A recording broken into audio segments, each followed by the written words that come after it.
Et nous commençons donc comme tous les lundis cette émission Smart Patrimoine avec les clés de l'IMO, le rendez-vous dédié au sujet immobilier de Smart Patrimoine. Et en l'occurrence, on va s'intéresser à ce qu'on appelle la pierre papier, l'investissement dans les fonds immobiliers avec Jean-Marc Colly, président de l'ASPIM. Bonjour Jean-Marc Colly. Bonjour. Bienvenue à vous sur le plateau de Smart Patrimoine. Merci à vous d'être présent. L'ASPIM, l'association française des sociétés de placement immobilier, a publié des chiffres de bilan à mi-année, de prise de pouls de ce secteur immobilier à mi-année. Et le moins qu'on puisse dire, c'est que l'investissement dans les fonds immobiliers se porte bien pour les 6 premiers mois de l'année 2022, Jean-Marc Colly. Alors, il se portait déjà assez bien l'année dernière, puis tous les petits nuages qu'on voit s'amonceler, les risques économiques, les risques politiques font qu'il y a souvent un réflexe de protection des épargnants et qu'ils se tournent assez fréquemment vers l'immobilier. Alors, bon, c'est très caractéristique sur le début de l'année, un peu plus de 8 milliards d'euros de collecte, c'est 40 ou 50% de plus que ce que l'on avait fait sur la même période l'année précédente. D'accord. Là, pour le coup, sur l'intégralité des fonds immobiliers, c'est ça ? Sur l'intégralité des fonds immobiliers, parce que justement, ils ne sont plus aussi homogènes. Bien sûr, il y a les SCPI, un peu plus de 5 milliards de collecte. Il y a encore les OPCI, mais un peu moins, enfin c'est plus compliqué. D'accord. 100 millions d'euros de collecte. Et puis, il y a une nouvelle race de fonds immobiliers, les unités de compte immobilières, dans les contrats d'assurance vie ou dans l'épargne retraite et l'épargne salariale, qui progressivement prennent une part de plus en plus importante, et ça représente à peu près 2,5 milliards de collecte sur la première partie de l'année, ce qui est déjà important. Donc, pour un nouveau venu, finalement, qui s'appelle les unités de compte immobilières, qui est un peu moins connu du grand public, mais qui progresse quand même. Voilà, dans cette enveloppe fiscale qui est l'assurance vie. Donc, une collecte importante, sans doute due, bien sûr, à ce que les gens viennent chercher sur l'immobilier, c'est plutôt une régularité de la distribution, D'accord, et puis une liquidité quand même, parce que c'est juste l'élément essentiel, ils sortent quand ils veulent sortir, et puis peu ou pas de valorisation, ou un peu de dévalorisation, mais quelque chose d'assez limité. Pour donner un petit exemple, parce que je trouve que ça fixe bien le cadre, 2008, début de la crise immobilière, enfin début de la crise financière, l'immobilier, les SCPI rapportaient à peu près sur une année 5,80 de rendement. D'accord. On a vécu toute la période de compression des taux, jusqu'à avoir des taux négatifs, et en moyenne aujourd'hui, la SCPI rapporte à peu près 4,50, 4,60 tous les ans. Donc ça a un effet amortisseur à des éléments de marché parfois longs, 2008-2022. Bien sûr, et ça se reproduira sans doute dans l'autre sens avec la remontée des taux. C'est ce que les gens viennent chercher, cette régularité de la distribution résultant Donc ce que vous dites, c'est que quand il y a une contraction des taux, en fait, il n'y a pas une contraction du taux de distribution aussi forte dans des fonds immobiliers, notamment des SCPI. C'est ce qu'on a vécu de 2008 jusqu'à aujourd'hui. Et c'est ce côté protection que les gens viennent chercher sur l'immobilier. Et puis alors, particulièrement dans cette période.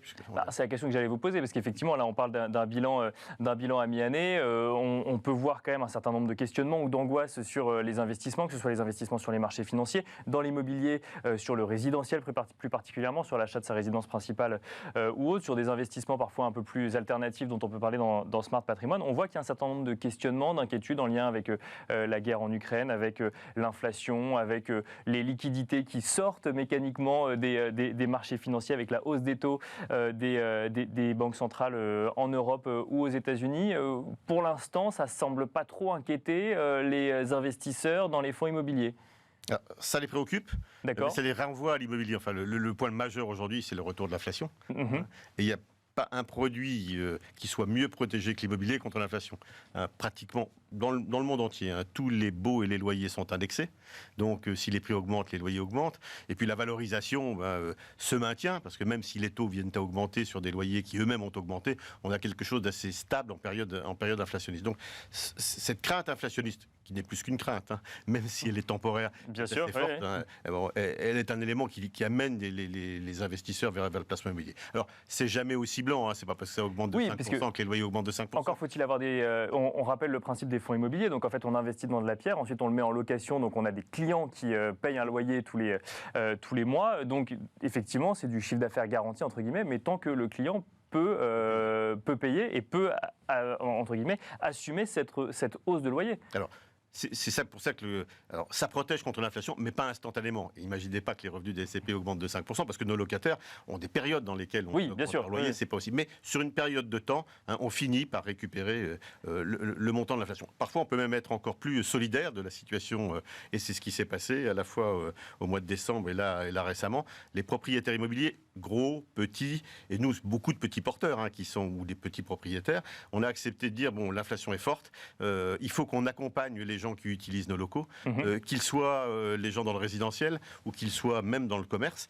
Et on a accepté de plafonner les effets des indices et donc d'indexation de nos loyers pour aider ces gens-là à traverser cette période. Ça ne veut pas dire pour autant qu'on renonce, mais on traitera plus tard et on récupérera plus tard cet effet. Donc il y a toujours un effet décalage entre l'indexation et sa conséquence, mais il y a les lycées dans l'immobilier et globalement on suit à peu près la hausse des... Parce que pour faire un peu de pédagogie pour ceux qui nous écoutent et qui connaîtraient ces placements d'un petit peu plus loin, il y a eu des mesures du gouvernement en ce qui concerne les particuliers, mais il n'y en a pas eu pour le coup pour les locataires professionnels. Pour le commerce. Ils ont plafonné aussi l'indice des commerces à 3,5% pour l'année qui vient. Donc les commerçants ne verront pas leur loyer augmenter de plus de 3,5%, même si l'inflation est un peu plus forte. Mais bien évidemment, il y aura après, dans le temps, des rattrapages de cet effort fourni. Et c'est la contribution de l'immobilier et des gens qui gèrent l'immobilier et des propriétaires de l'immobilier, pas toujours des gros, des petits propriétaires, à l'équilibre général de l'économie, et ça méritait d'être souligné. D'être souligné. Donc l'indexation n'est pas forcément automatique, même si normalement l'idée c'est quand même de retrouver cette augmentation cette augmentation du coût de la vie dans notamment les loyers. Si je reviens sur les 6 premiers mois de l'année, donc là on a parlé des fonds immobiliers de manière générale. Il y a donc les SCPI qui sont potentiellement les fonds immobiliers les plus connus des Français et des épargnants qui affichent un taux de distribution de 2,15 à mi-année. 2,15 à mi-année, alors oui, variable, c'est la moyenne tout ça. Oui, bien sûr. Ouais. 2,15, ça correspond à peu près au sentiment de l'année globale où on était à peu près à 4,30, 4,50 l'année dernière, on sera à peu près à ce niveau-là cette année. Bon, c'est le reflet d'une demi-année correcte. Ça veut dire quoi? Ça veut dire qu'on va chercher du 4,30 à la fin de l'année, c'est ça ou Oui, voilà, 4,30. Alors après, le placement immobilier, il est bien composé de 2 éléments. Il y a la distribution, bien sûr, 15 ans, puis après, il y a la valorisation. Quand vous achetez un appartement, vous regardez ce qu'il peut vous rapporter comme loyer. Le sujet qui angoisse un certain nombre de gens aujourd'hui, effectivement, encore les unes de la presse patrimoniale. Ouais. Donc, on est assez confortable sur la partie des loyers. On l'est globalement sur la partie des valorisations parce qu'on ne voit pas de mouvement significatif. Mais on sent bien que si il doit y avoir une petite difficulté, ça serait plutôt sur la valorisation que sur les revenus. Par contre, on ne voit pas pourquoi il y aurait une grosse difficulté ou une difficulté. Parce qu'en réalité, les actifs, il y a beaucoup d'argent sur ce marché. Les actifs se butent, s'achètent et se vendent.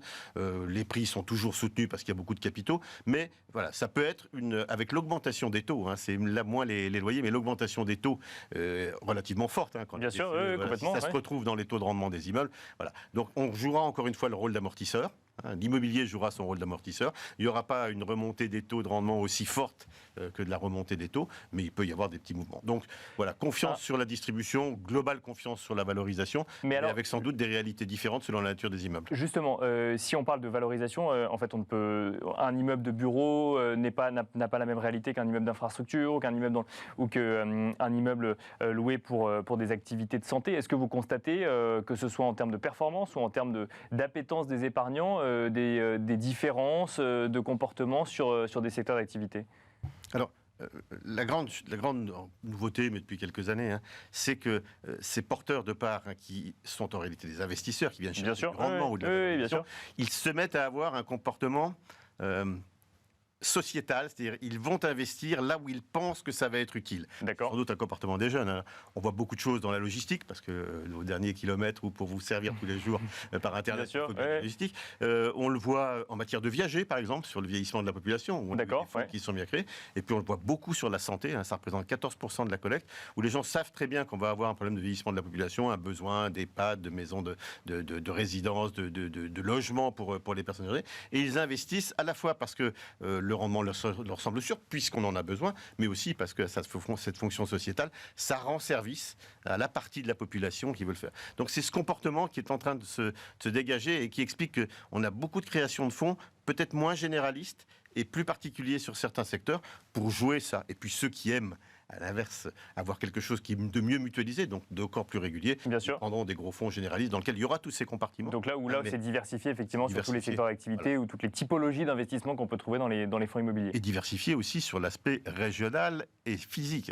Et ça joue beaucoup. En France. Vous voyez des grosses différences, je ne sais pas moi, entre Paris et la région, entre le centre, le cœur urbain et des zones un peu moins denses, ou entre la France et d'autres pays d'Europe? Il y a toujours eu des différences. On sait bien qu'un actif en région rapporte un peu plus qu'un actif dans le centre centre de Paris, mais que sa valorisation sera peut-être moins forte dans le temps. Donc il y a toujours eu des différences, et puis des différences sur les secteurs aussi, et puis des différences géographiques. Pendant un temps, l'Allemagne a été l'Eldorado, mais d'autres sont allés en Lituanie, en Estonie, en République tchèque. Et encore, voilà. Mais là, du coup, début 2022, la tendance, c'est quoi? Plutôt à des investissements en France, ou vous avez encore des grosses collectes sur... Une trentaine de % des investissements réalisés par les fonds sont réalisés à l'étranger. D'accord. Okay. Donc ça, c'est entré dans les mœurs, et on va chercher à l'étranger ou des secteurs qu'on a moins, ou une sécurité, ou quelque chose qui apporte au fond, plutôt généraliste ou particulier, une sécurité ou un élément particulier qu'on trouverait ou qu'on aurait du mal à trouver en France. Voilà, c'est ça la nouveauté dans les produits de placement, des produits très spécifiques ou des produits généralistes qui vont chercher d'autres classes d'actifs. Dernière question, Jean-Marc Collis, sur le bureau. Le bureau, ça pose beaucoup de questions, avec effectivement le télétravail ou les emplacements. Vous parliez de valorisation tout à l'heure. Est-ce que vous constatez, en termes de collecte ou en termes de performance, peut-être un désamour pour l'investissement dans le bureau, ou c'est pas ce que vous voyez dans les chiffres? Pas vraiment de désamour, ça représente toujours 45% du... Ouais. C'est normal. Près de la moitié, c'est ça. Des investissements très spécifiques recueillent des locataires très spécifiques. Et ils ne sont pas aussi nombreux qu'un local plus banal qui est le bureau, qui peut avoir des multiples utilisateurs. Donc le bureau, ça représente encore 45% des investissements. Bien sûr, ça s'adapte à la réalité de ce qu'attendent les utilisateurs. C'est souvent aussi un marché qui, en période un peu plus difficile, c'est un marché à plusieurs vitesses. D'accord. Tout ce qui est, alors dans le jargon corps, central, sans difficulté. Alors, c'est pas forcément, le corps, c'est pas forcément Paris-Centre. Oui, bien sûr. Issy-les-Moulineaux-Centre ou Rennes-Centre. Voilà, ces actifs-là, globalement, pas beaucoup de difficultés, même si certaines entreprises diminuent leur volume. C'est plus compliqué sur des actifs un peu plus périphériques, où là, oui, plus de difficultés à trouver des locataires, pas tout à fait au même loyer. Mais globalement, c'est plutôt un marché donc, qui retrouve une échelle de valeur qu'un marché qui est en difficulté. Et on s'adapte effectivement à la... Alors, les choses sont drôles, mais on a vécu donc tout un temps le télétravail, mon Dieu, très bien. Alors, on a constaté quand même une petite vingtaine de % de réduction dans les nouvelles locations des espaces utilisés par les entreprises. On loue un peu moins grand. Un peu moins grand. Au même moment, quand même, ces entreprises disent mais si tout le monde vient, comment on peut faire? Vous louez des salles de réunion supplémentaires, un peu plus cher. Donc on se laisse de la flexibilité. L'équilibre économique est rétabli. Et puis là, c'est assez drôle quand on dit non, mais si on travaille chez nous, on consomme plus d'électricité. Et si on venait au bureau, ce serait peut-être plus simple, ou du moins payé par l'entreprise. Donc il y a aussi parfois des mouvements en sens inverse. Donc bon, et puis beaucoup de jeunes qui adorent travailler chez eux, mais qui préfèrent la centralité, venir au bureau, rencontrer leurs collègues. Donc des mouvements très divers, voilà, et on s'adapte, mais ça reste toujours un... on en parlera à la fin de l'année, notamment en lien peut-être avec la hausse des prix de l'énergie. Vous en parliez, est-ce que ça remettra en cause le télétravail? On verra ça d'ici la fin de l'année, en tout cas sur la collecte en matière d'investissement dans les fonds immobiliers. Merci beaucoup Jean-Marc Collis. Je rappelle que vous êtes le président de l'ASPIM. Merci d'être venu sur le plateau de Smart Patrimoine. Merci. Et merci à vous de nous avoir suivis. On se retrouve tout de suite dans Enjeu Patrimoine.